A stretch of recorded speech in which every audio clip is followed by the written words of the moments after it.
Hello, আসসালামু আলাইকুম। ভাইয়া, মাকে নিয়ে কখনো ভুল বুঝবেন না। তার কারণ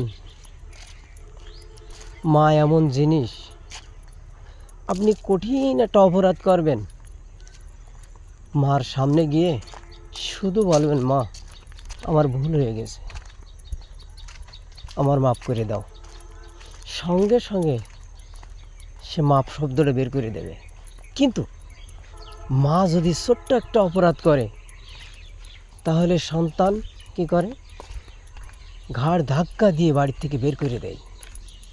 মার কোনো ক্ষমা হয় না, কারণ নাকি?